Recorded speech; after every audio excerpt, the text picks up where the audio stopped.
What's up, everybody? It's your favorite irrelevant YouTuber.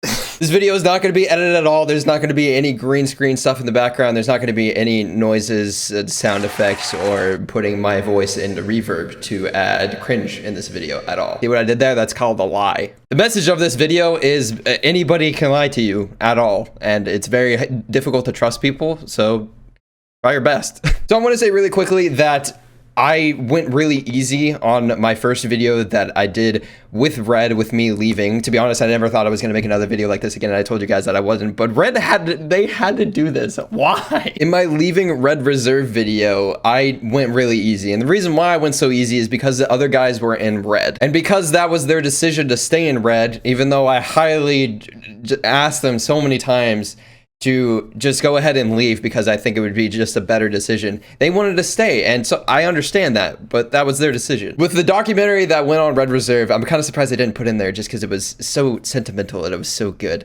But when I was about to leave, when we were outside, when I had everything packed up, when I hugged everybody goodbye and I opened up my car door, I turned to them and I said, I hope they do so well with Red that I beg to come back to the team one day, because I want them to succeed so badly. But now Red has, he brought out the juice. They brought out the good stuff, the taste that is within my mouth right now. It's not good. And to show how serious I am, fuck, I'm pretty pissed. And before my whole entire YouTube channel is now unfamily friendly. So if you guys aren't fully aware of the whole Red situation and the whole Red history, what happened is a team called Orbit we merged with, and they obtained the majority of Red. Spoiler alert, Orbit themselves had a YouTube side, and it really sucked really bad, and people didn't really like it. We didn't really think about that when we merged with them, and realized that the same thing happened again. So wow, you've already killed two things. Should we keep going? I've got a fortune cookie here. I just really want to open this. You are going to have a very comfortable life now that I've left Red. Holy crap. Why am I making this video? This is hilarious. Why did you make this? So I don't know if you guys know this, but everybody within the house of the Red Reserve decided to leave. It's our decision to leave. I left Red Reserve. The future, and oh, we're so happy. Oh my God, we're so happy. This is such a good decision. Oh, I love this. To the fans and followers of Red Reserve. Do you mean the fans and followers of majority of the people in the Red House and the other people along that were majority snipers and trick shotters and very little of esports and even tinier of the staff? Is that what you meant to say? Because I'm pretty sure that's what you meant to say. It is with a heavy heart that today we are announcing the release of the Red House. You did not release anybody. Literally nobody. Again, our decision. This has been a decision that has not been taken lightly, but one that we feel is paramount in our success moving forward. So, okay, we're gonna try moving forward. Oh God, we're like 500 steps back. Somebody call help! I don't understand how are you going forward with this? The decision may raise a lot of questions from external sources due to the lack of transparency with our fans about the situation throughout these last few months.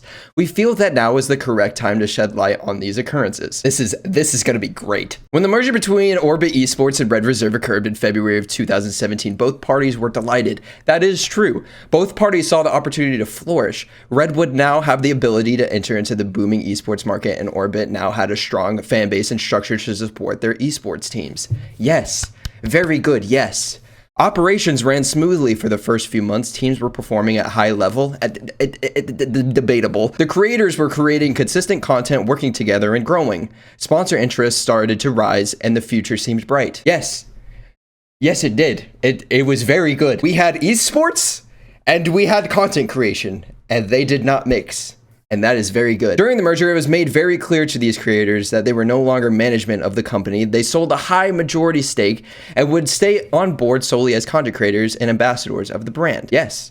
But what they forgot to mention is during all of this, they said that they would always continuously pay for our rent, that we would be looking into moving into a bigger and better house now that this was going to happen and that this deal was done. However, when sponsor revenue started to flow in, the relationship between specific creators, that might be me, and the company as a whole began to rot. I went to a sponsor and said, hey, by the way, nobody's helping me with this. I'm making you a lot of money right now, and I'm just wondering if there's a way that I can start making more money considering I'm making you a lot of money right now. That was the only question that I had.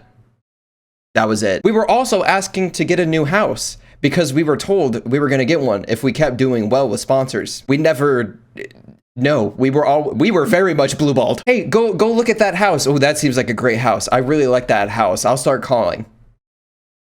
1 year passes. Nothing. Some of these creators seem to have a sense of enlightenment to the revenue coming into the company, stating that they're the ones that built it and that they are the only reason that it stands. Never quoted that. What I said in my video is that we were all making them a lot of money. That was only from us. At this time, esports weren't even in the picture. We didn't even start competing yet. And this was only one company. This is only one company that we were talking to. I just asked if there was a possibility, since we weren't getting a new house and we weren't getting any extra revenue at all just because we were making them thousands and thousands of dollars. And it was a pretty simple question of, hey, I can probably go to other companies and make more money through them. So because I'm a part of this team, I would very much like to get paid more, please. That was it. It's so weird how some of these sponsors that we've been working with for so long, and now that we're not promoting them anymore, they don't want to work with Red anymore. I wonder why that is, considering the Red House doesn't talk about them anymore. I wonder what that could be. Through the coming months, support from them started to disappear. Meetings began to be missed, messages ignored, and communications began essentially non-existent. Wow. Really funny, considering we couldn't even talk to these companies directly. We had to go through people. That first company that I talked about, I messaged them one time about asking if I could make more money, instantly can't talk to them anymore. Even though I just asked if I could just make some more money. That's all I asked. And they said no. And I said, okay, I'm just gonna keep doing this. Very stupid me. Support did disappear. Yes, that's very true. And meetings started not becoming a thing anymore. And messages started being ignored. You know the reason? Because we were putting in effort towards it and we didn't get anything extra in return, even though we were doing all very well for ourselves. We understand that there is a process to this, to where there would need to be new contracts involved with it. But we were never told that that was ever going to happen. These creators were given multiple opportunities to stay involved and help Red succeed. I was never involved with anything other than just saying the name Red. That's all I could really do to benefit the team. Alex Formula was given a management position within the organization. He was in charge of handling all content and streaming operations, bringing in new creators, and ensuring that a content schedule was followed. Weird, because that was said multiple times, yet he never acquired those things. He would try to tweet something or make a YouTube video or things like that, or add people, and we're not gonna tweet that. That's probably not the best YouTube video. And oh yeah, by the way, the majority of everybody that is in Red, you have to kick them. And oh yeah, by the way, you need a subscriber following to join Red now.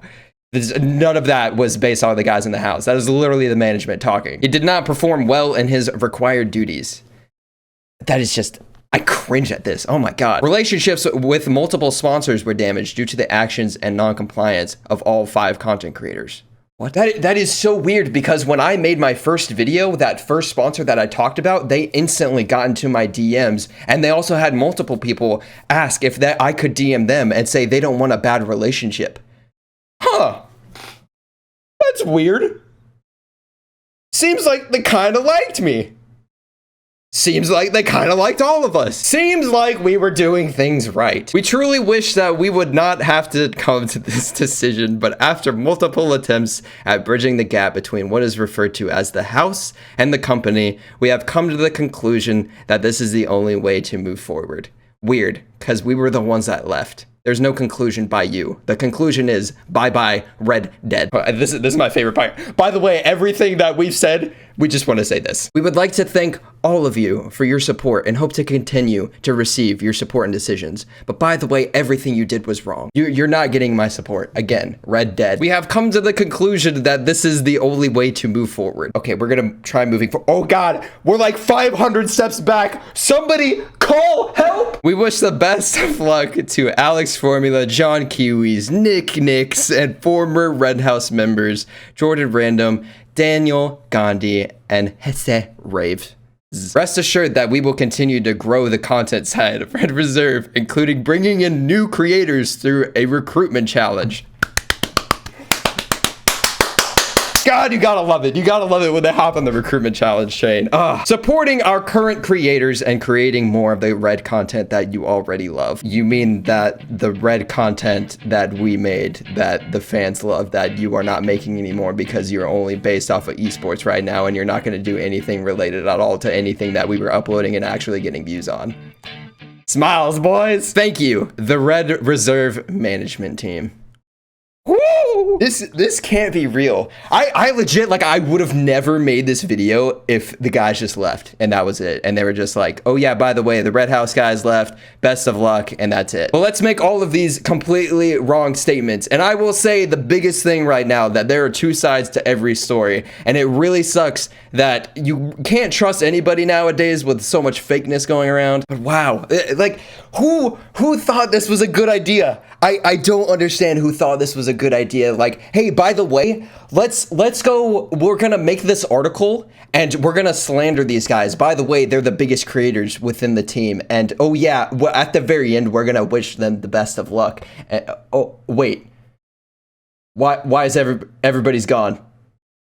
Oh God. Who, that is a person that needs to be released. Whoever thought of this idea probably needs to go and just, that needs to go. Oh my gosh.